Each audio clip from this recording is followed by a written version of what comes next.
Terima kasih Anda masih bersama kami dalam Kabar Pasar. Pemirsa, berbagai paket kebijakan ekonomi jilid pertama sudah dirilis pemerintah untuk mendorong perekonomian yang tengah lesu. Untuk stabilisasi nilai tukar rupiah, salah satu upaya yang ditempuh adalah dengan mempermudah persyaratan pembukaan rekening falas bagi turis asing. Seperti apakah efektivitas dari upaya tersebut? Berikut wawancara kami dengan Ketua Dewan Komisioner Otoritas Jasa Keuangan, Mulyaman Hadad.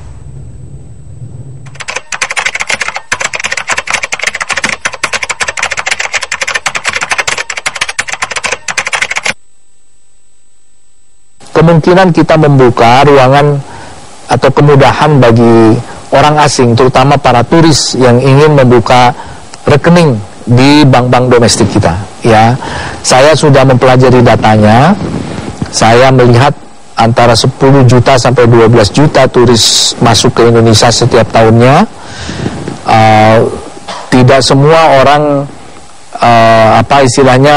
menjadi turis dalam konteks jalan-jalan vakansi hiburan, tetapi mereka datang ke Indonesia ini mungkin ada urusan keluarga, mungkin ada urusan bisnis, ya, dan mungkin ada urusan seminar dan lain sebagainya. Yang datang ke Indonesia itu frekuensinya setahun bisa 7 atau 10 kali, ya, sebulan sekali mungkin. Nah, mereka yang seperti ini itu tidak kecil jumlahnya besar. Kita memperkirakan sekitar 20% dari total turis itu adalah turis yang kita sebut frequent flyer, atau frequent visitor. Ya, jadi visitor yang sering sekali datang dan pergi ke Indonesia karena ada keperluan-keperluan tertentu.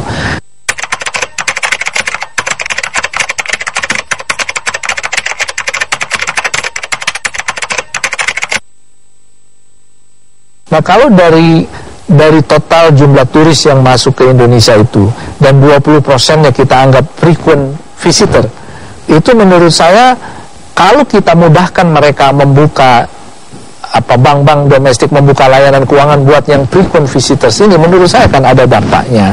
Terutama mereka tentu saja kita layani hanya dengan rekening falas saja, sehingga kemudian mereka membuka falas di sini, dan kemudian tentu saja diambil falasnya dan nanti tentu saja dimanfaatkan di sini untuk keperluan macam-macam tadi, ya.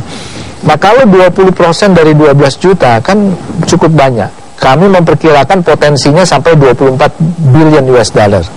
Ya, kalau asumsinya saja di masing-masing mereka secara rata-rata setiap tahun ada saldo mengendap 10.000 dolar saja dari yang 20% ini, itu 24 miliar dolar potensinya. Nah, kita akan coba sasar itu, ya, dengan cara memberikan kemudahan.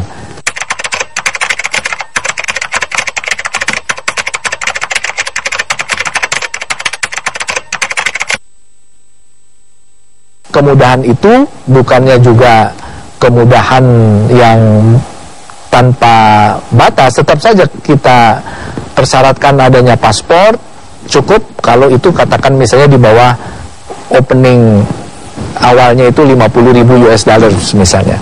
Nah, selebihnya tentu saja nanti kita minta data-data tambahan yang tidak terlalu memberatkan. Tapi intinya sepanjang uang itu masuk ke Indonesia, saya kira kita welcome, ya, untuk mudah-mudahan sedikit menambah supply dari falas yang ada. Dan kalau itu bisa kita lakukan secara lancar, menurut saya akan baik, ya. Jadi ini potensi yang kita terus coba lihat, ya. Mudah-mudahan nanti frequent visitors itu bisa, daripada dia langsung bawa cashnya, lebih bagus dia taruh di bank, kemudian bermanfaat bagi bank.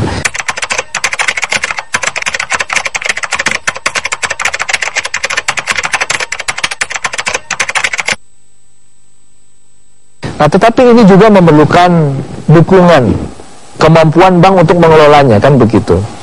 Ya, sehingga kemudian kalau kemudian bank juga tidak bisa mengelola simpanan ini, kan juga akan menjadi cost bagi bank, kan begitu.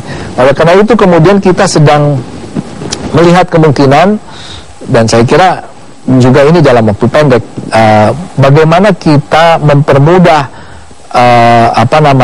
bank-bank melakukan fungsi sebagai trustee, ya, sebagai lembaga trust, ya, di dalam mengelola falasnya ini, ya. Sehingga kemudian peraturan yang lama sudah ada, cuma persyaratannya sangat jelimet dan sangat sulit untuk dilakukan, dan hanya terbuka bagi beberapa bank saja. Nah, saya ingin ini bisa dilakukan oleh lebih banyak bank, ya, tidak hanya bank BUMN, tetapi juga bank-bank yang lain, ya. Dan ini tentu saja kan mereka, kalau kita berikan istilahnya kegiatan, produk kegiatan dari mereka itu dalam bentuk trust yang kemudian bisa mengelola falas yang dia terima secara efektif untuk keperluan pembiayaan di Indonesia, saya kira akan lebih baik, ya. Jadi ini memang menjadi dua area yang menurut saya urgensinya sangat tinggi, sehingga mudah-mudahan akan kita segera follow up. Kami sudah melakukan koordinasi tentu saja dengan instansi terkait, dengan Bank Indonesia, dengan PPATK, dengan pihak-pihak lain, semua sudah kita lakukan koordinasi, semuanya mensupport, ya, artinya karena kita ekspektasi kita adalah akan ada tambahan suplai falas gitu. Nggak apa-apa, kecil-kecil, tapi kalau dia jumlahnya banyak lumayan untuk, dan juga sekaligus untuk memboost confidence. Saya kira ini juga penting.